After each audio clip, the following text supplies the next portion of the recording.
The Best Christmas Pageant Ever, Chapter 7. On the night of the pageant, we didn't have any supper because Mother forgot to fix it. My father said that was all right. Between Mrs. Armstrong's telephone calls and the pageant rehearsals, he didn't expect supper anymore. When it's all over, he said, we'll go someplace and have hamburgers. But Mother said when it was all over, she might want to go someplace and hide. We've never gone once through the whole thing, she said. I don't know what's going to happen. It may be the first Christmas pageant in history where Joseph and the wise men get in a fight and Mary runs away with the baby. She might be right, I thought, and I wondered what all of us in the angel choir ought to do in case that happened. It would be dumb for us to just stand there singing about the Holy Infant if Mary had run off with him. But nothing seemed very different at first. There was the usual big mess all over the place. Baby angels getting poked in the eye by other baby angels' wings, and grumpy shepherds stumbling over their bathrobes. The spotlight swooped back and forth, up and down, till it made you sick at your stomach to look at. And, as usual, whoever was playing the piano pitched Away in a Manger so high we could hardly hear it, let alone sing it. My father says Away in a Manger always starts out sounding like a closet full of mice. But everything had settled down, and at 7:30 the pageant began. While we sang Away in a Manger, the ushers lit candles all around the church, and the spotlight came on to be the star. So you really had to know the words to Away in a Manger, because you couldn't see anything, not even Alice Windlecon's Vaseline eyelids. After that, we sang 2 verses of O Little Town of Bethlehem, and then we were supposed to hum some more O Little Town of Bethlehem while Mary and Joseph came in from a side door. Only they didn't come in right away. So we hummed and hummed and hummed, which is boring and also very hard, and before long doesn't sound like any song at all, more like an old refrigerator. I knew something like this would happen, Alice Windlecombe whispered to me. They didn't come at all. We won't have any Mary and Joseph. And now what are we supposed to do? I guess we would have gone on humming till we all turned blue, but we didn't have to. Ralph and Imogene were there all right, only for once they didn't come through the door pushing each other out of the way.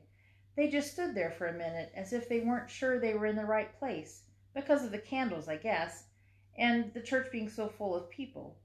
They looked like the people you see on the 6 o'clock news, refugees, sent to wait in some strange, ugly place with all their boxes and sacks around them.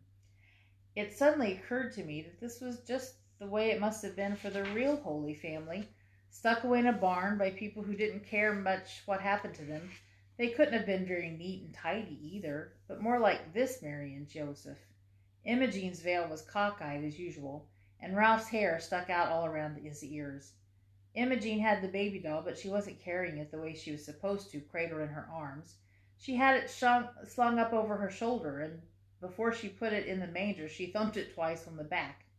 I heard Alice gasp, and she poked me. I don't think it's very nice to burp the baby Jesus, she whispered, as if he had colic. Then she poked me again. Do you suppose he could have had colic? I said, I don't know, why not? And I didn't. He could have had colic, or been fussy, or hungry like any other baby. After all, that was the whole point of Jesus, that he didn't come down on a cloud like something out of Amazing Comics, but that he was born and lived, a real person. Right away we had to sing While Shepherds Watch Their Flocks by Night, and we had to sing very loud because there were some more shepherds there than anything else, and they made so much noise, banging their crooks around and a lot of hockey sticks.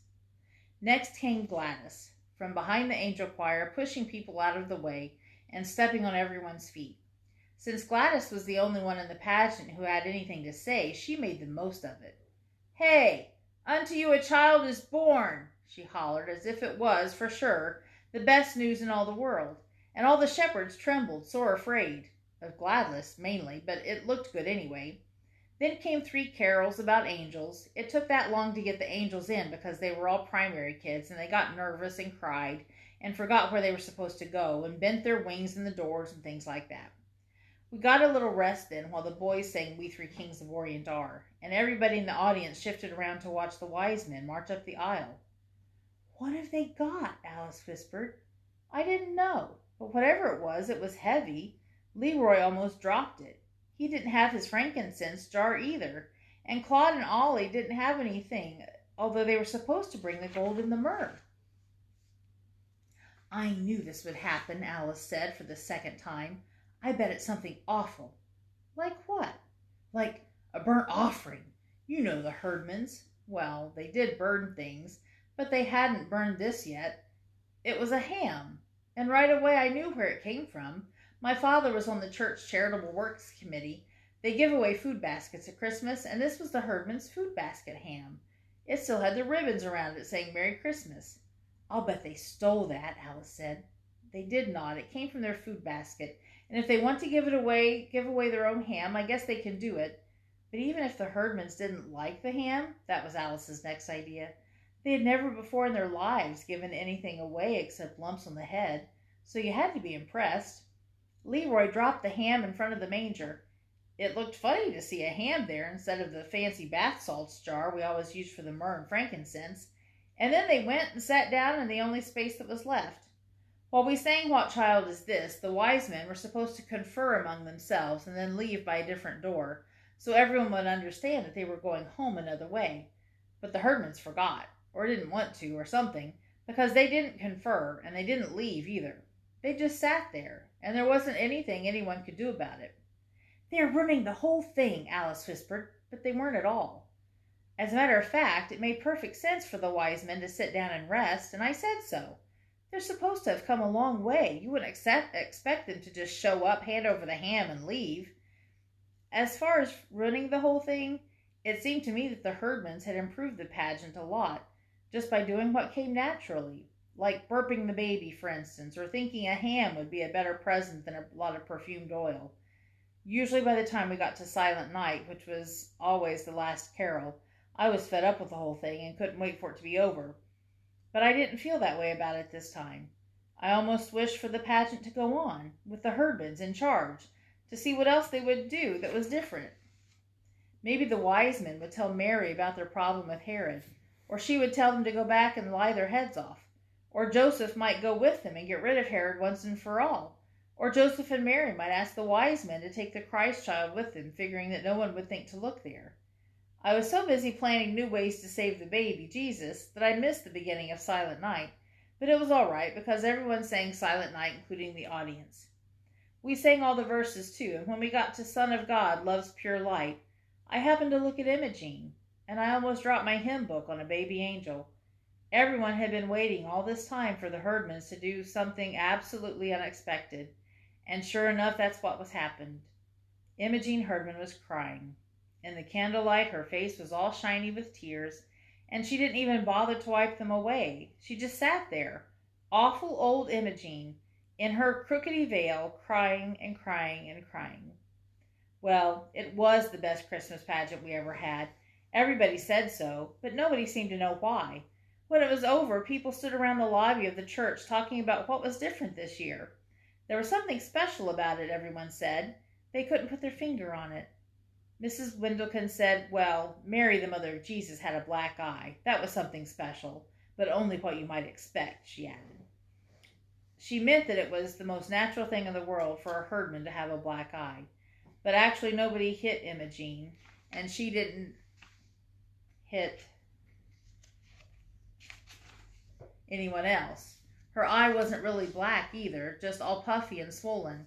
She'd walked into the corner of the choir robe cabinet in kind of a daze, as if she had just caught on to the idea of God and the wonder of Christmas. And this was the funny thing about it all. For years, I'd thought about the wonder of Christmas and the mystery of Jesus' birth and never really understood it. But now, because of the Herdmans, it didn't seem so mysterious after all. When Imogene had asked me what the pageant was about, I told her it was about Jesus, but that was just part of it. It was about a new baby and his mother and father who were in a lot of trouble. No money, no place to go, no doctor, nobody they knew. And then, arriving from the east, like my uncle from New Jersey, some rich friends. But Imogene, I guess, didn't see it that way. Christmas just came over her all at once, like a case of chills and fever. And so she was crying and walking into the furniture. Afterward, there were candy canes and little tiny testaments for everyone and a poinsettia plant for my mother from the whole Sunday school. And we put the costumes away and folded up the collapsible manger. And just before we left, my father snuffed out the last of the tall white candles. I guess that's everything, he said as we stood at the back of the church. All over now. It was quite a pageant. Then he looked at my mother. "What's that you've got?" "It's the ham," she said. "They wouldn't take it back. They wouldn't take any candy either, or any of the little Bibles. But Imogene did ask me for a set of the Bible story pictures, and she took out the picture of Mary and said it was exactly right, whatever that means. I think it meant that no matter how she herself was, Imogene liked the idea of the Mary in the picture, all pink and white and pure looking, as if she never washed the dishes or cooked supper or did anything at all except have Jesus on Christmas Eve. But as far as I'm concerned, Mary is always going to look a lot like Imogene Herdman, sort of nervous and bewildered, but ready to clobber anyone who laid a hand on her baby. And the wise men are always going to be Leroy and his brothers bearing ham. When we came out of the church that night, it was cold and clear, with crunchy snow underfoot and bright, bright stars overhead, and I thought about the angel of the Lord, Gladys, with her skinny legs and her dirty sneakers sticking out from under her robe, yelling at all of us everywhere, "Hey, unto you a child is born!